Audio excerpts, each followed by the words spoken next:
Yes, mambo vipi mtazamaji wa MK Habari? Bana, natumaini uko poa kabisa. Bana, nipo hapa kuzungumza taarifa za kimichezo na burudani. KenGold wamepanda ligi msimu huu. Haitakuwa ajabu kama watashuka tena msimu huu. Yaani wapande msimu huu, zeni washuke msimu huu. Hiyo haitakuwa ajabu. Lakini yafahamu maajabu ya KenGold toka wamepanda ligi kuu ya NBC Tanzania Bara. Bana, KenGold ndio itakuwa timu ya kwanza kabisa katika ardhi ya Tanzania kupanda na kushuka daraja bila kutumia uwanja wa Stadium Benjamin Mkapa. KenGold toka wamepanda daraja msimu huu kucheza ligi kuu ya NBC Tanzania Bara hawajaonja kabisa rasa ya kutumia uwanja wa Stadium Benjamin Mkapa. Kumbuka championship msimu uliopita walifanya vizuri sana, wakabeba taji la championship na moja kwa moja wakawa mabingwa. Wakacheza ligi kuu duru ya kwanza walikusanya alama zao 6 pekee.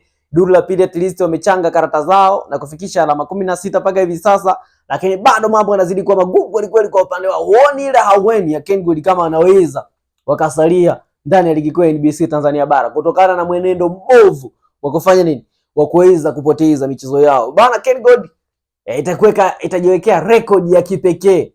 Unapanda ligi kwa mara ya kwanza for first time, lakini zen utumie uwanja wa Stadium Benjamin Mkapa. Lakini ukiangalia timu zote ambazo zimewahi panda daraja na kucheza ligi kuu zimewahi tumia uwanja wa Benjamin Mkapa.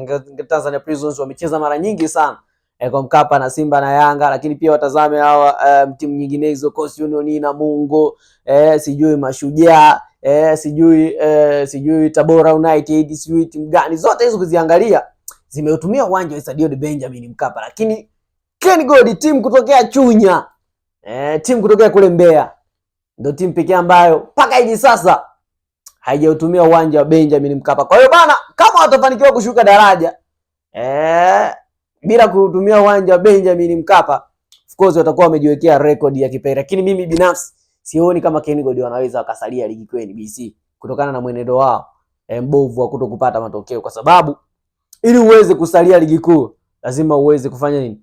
Uweze kupata matokeo. Na hivi kesho wanashuka dimbani kucheza mechi dhidi ya Coastal Union kule Tanga. Na sidhani kama wanaweza kupata matokeo, lakini always football ni mchezo wa mpira wa miguu. Dakika 90 ndio zinaamua yupi ana deserve kuweza kupata matokeo. Kwa hiyo waje tuweze kusubiri tuone kesho kama wanaweza kufufua matumaini ya kusalia ndani ya ligi kuu ya NBC Tanzania Bara. Lakini maajabu ambayo yatakuwa kwenye klabu ya KenGold, itakuwa timu ya kwanza kupanda na kushuka daraja bila kutumia uwanja wa Stadium Benjamin Mkapa. Lakini je, wewe unaiona nafasi ya KenGold kusalia ligi kuu ya NBC?